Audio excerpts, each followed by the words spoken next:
நீதிமான் நீதிமான் பொய் பேச்சை வெறுக்கிறான், துன்மார்க்கனோ வெட்கமும் இலச்சையும் உண்டாக்குகிறான்.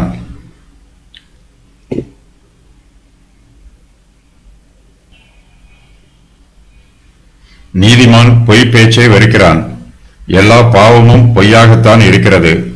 கர்த்தர் நீதிபரர், அவரே சத்தியபரர். கர்த்தருக்கு விரோதமாக பேசுவதும் அவருடைய பிரமாணத்திற்கு விரோதமாக கிரியை நடப்பிப்பதும் மிகப்பெரிய பாவம். நீதிமான் கர்த்தருக்கு பிரியமானதை விரும்புகிறான், கர்த்தர் வெறுப்பதை இவனும் வெறுக்கிறான். கர்த்தர் பாவத்தை வெறுக்கிறார், பொய் பேச்சை வெறுக்கிறார். நீதிமானும் பொய் பேச்சை வெறுக்கிறான். நம்முடைய அன்றாட வாழ்க்கையில் நாம் உண்மை உள்ளவர்களாய் இருக்க வேண்டும். நம்முடைய வார்த்தைகளிலும் செய்கைகளிலும் சத்தியம் இருக்க வேண்டும். நம்முடைய தொழிலிலும் வியாபாரத்திலும் நேர்மையும் கண்ணியமும் இருக்க வேண்டும்.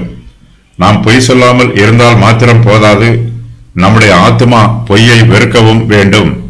இருதயத்தின் நிறைவினால் வாய் பேசும். நம்முடைய இருதயத்தில் பொய் இருக்கும் என்றால் நம்முடைய வார்த்தையும் பொய்யாகவே இருக்கும். நம்முடைய இருதயத்தை சத்தியமும் நீதியும் ஆளுகை செய்ய வேண்டும். நம்முடைய விருப்பம் தேவனுடைய விருப்பத்தோடு ஒத்துப்போக வேண்டும். தேவனுடைய பிரமாணத்திற்கும் அவருடைய திட்டத்திற்கும் சித்தத்திற்கும் நாம் கீழ்ப்படிந்து ஜீவிக்க வேண்டும்.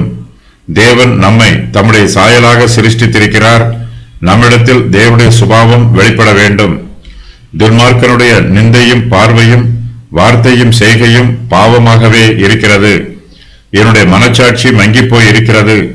இவனுடைய மனக்கண்கள் மூடி இருக்கிறது.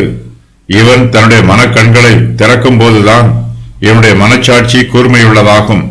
அது தன்னுடைய தூக்கத்தில் இருந்து விழித்துக் கொள்ளும். அப்போதுதான் அவனுடைய பாவமான சுபாவமும் துன்மார்க்கமான சுபாவமும் அவனுக்கு தெரிய வரும். தன்னுடைய பேச்சுக்களும் கிரியைகளும் தனக்கு வெட்கத்தையும் இலச்சையையும் உண்டாக்கிற்று என்பதை துன்மார்க்கன் புரிந்து கொள்வான். தன்னுடைய துக்கத்தின் மிகுதியினால் துன்மார்க்கன் மனம் வேதனைப்படுவான்.